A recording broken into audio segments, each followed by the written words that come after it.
Born in July 1961, Toby Keith is an American singer-songwriter, record producer, and actor who was signed to Mercury Records until 1998.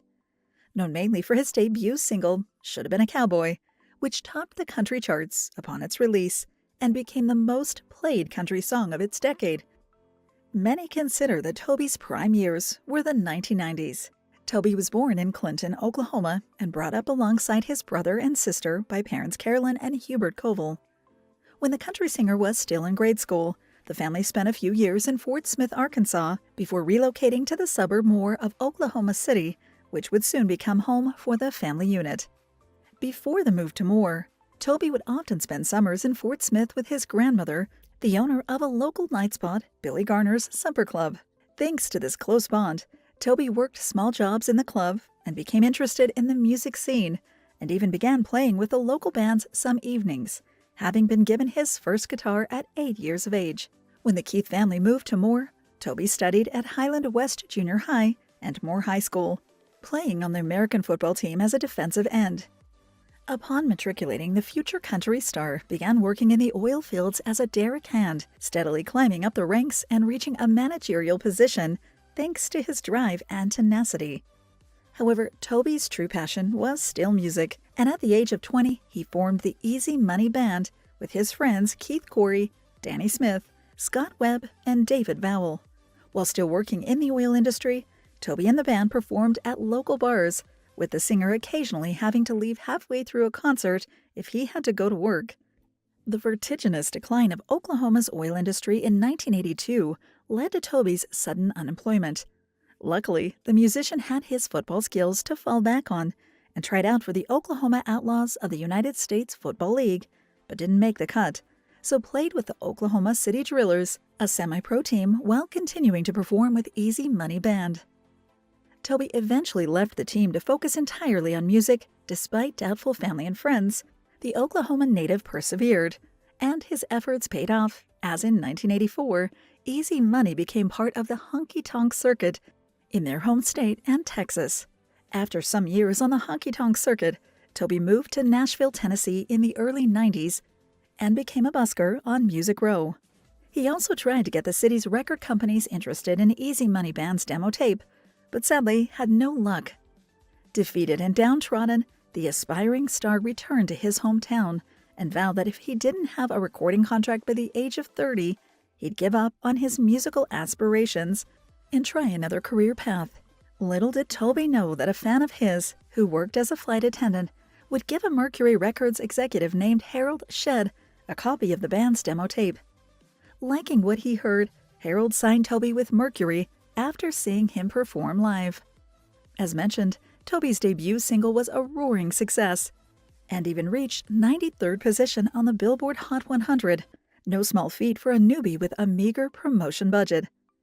Should Have Been a Cowboy was the lead single on Toby's self-titled debut studio album, and it received over 3 million radio spins by the end of the 90s, and the album, which was certified platinum by the Recording Industry Association of America, the RIAA, after selling 1 million copies, and spawned other top 5 singles on the country charts, such as Wish I Didn't Know Now, A Little Less Talk and a Little More Action, and He Ain't Worth Missing. Enjoying his newfound success, Keith toured with John Brannon and Shania Twain, his label mates at the time, and also appeared with Shania in a Tracy Lawrence music video. In September 1994, Toby inked a deal with the Nashville division of Polydor Records and released Boomtown, his second album, which was also certified platinum and enjoyed another #1 single with Who's That Man. The album's other singles, You Ain't Much Fun and Upstairs Downtown, both reached the top 10. Late 1995 brought with it the release of Toby's first seasonal album via Mercury, entitled Christmas to Christmas. The project was made up of all original songs and had one chart entry with Santa I'm Right Here, but didn't make much noise otherwise. The following year, Toby signed with A&M Records Nashville for the April release of his third album, Blue Moon. This was also certified platinum and spawned 3 singles, A Woman's Touch, Me Too, and Does That Blue Moon Ever Shine on You, which peaked at numbers 1, 6, and 2 respectively In that same year, the artist collaborated with the Beach Boys on their Stars and Stripes Volume 1 album. A year later, Toby returned to Mercury after a corporate merger and soon released DreamWalkin', his fourth studio album, and the first to be produced by James Stroud, who would be his co-producer over the next few years. Despite no number one, the album had two successful number two hits, I'm So Happy I Can't Stop Crying and We Were in Love. The former song performed alongside Sting at the Country Music Association Awards in that same year. October 1998 brought with it the release of Greatest Hits Volume 1, Toby's latest project with Mercury, which included 12 prior singles and two new songs. The country rap fusion Getcha Some reached the top 20, while If a Man Answers missed out on the top 40, Toby's first single to do so.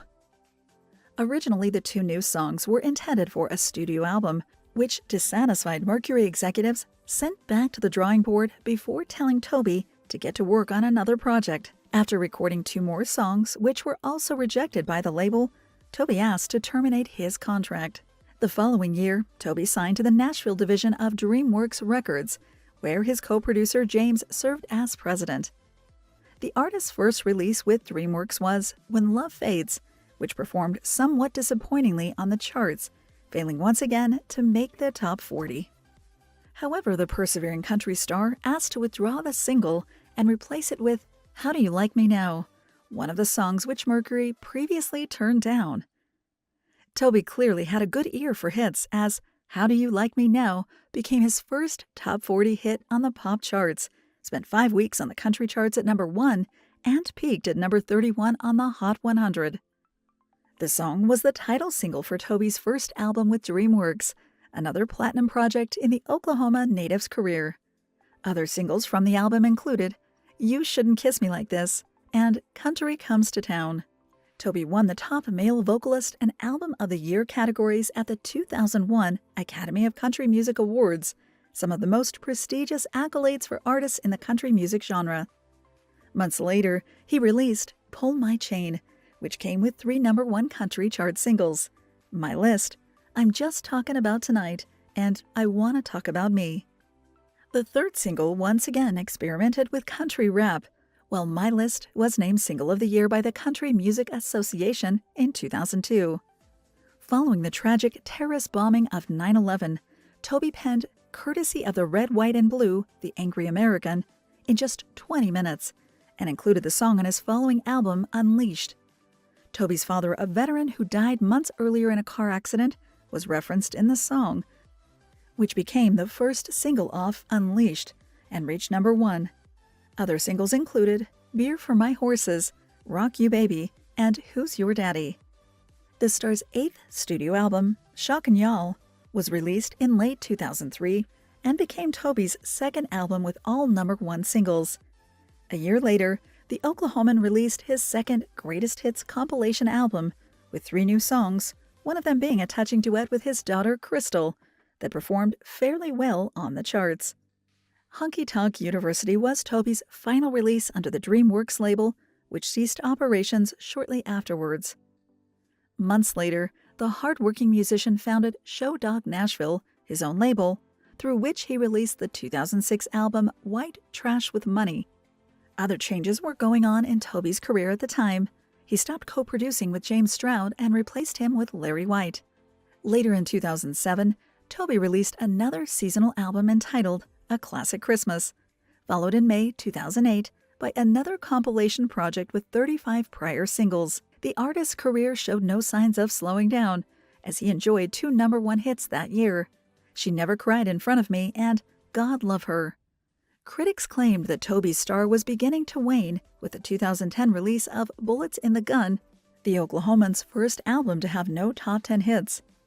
However, the country artist bounced back a year later with his following album, Clancy's Tavern, which included a number 1 country single and Red Solo Cup, which peaked at number 15 on the Hot 100 and became his most successful crossover. Over the following few years, Toby's next projects would be Hope on the Rocks, Drinks After Work, 35 Mile Per Hour Town, and the compilation offering the Bus Songs.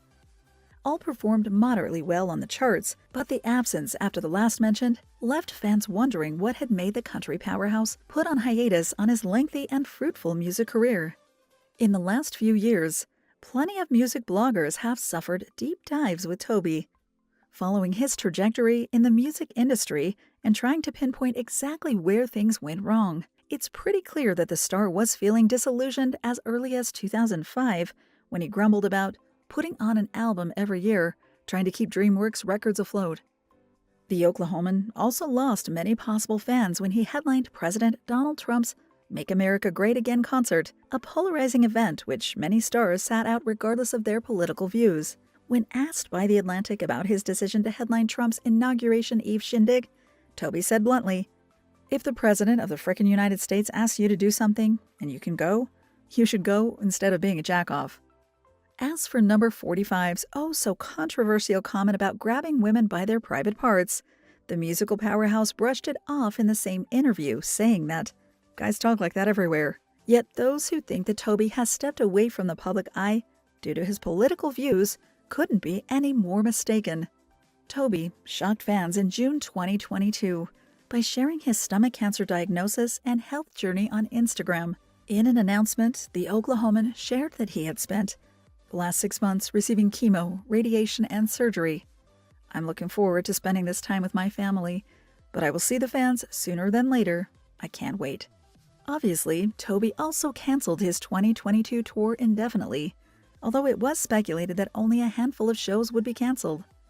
It's great to see the hitmaker prioritizing his health and maintaining a positive attitude despite everything that's going on, as it's been reported by reputable sources that stomach cancer has a 5-year survival rate of up to 70%, depending on its spread.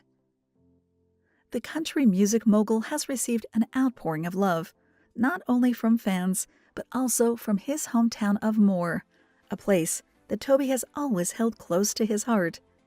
We hope that he makes a full and speedy recovery. Thank you for spending some time with us. Make sure to like and subscribe so you never miss another video. We also handpick these videos, which we recommend you watch next. You can talk to us on all social medias or ask a question in the comments below. Thank you for being with us, and we'll see you back tomorrow.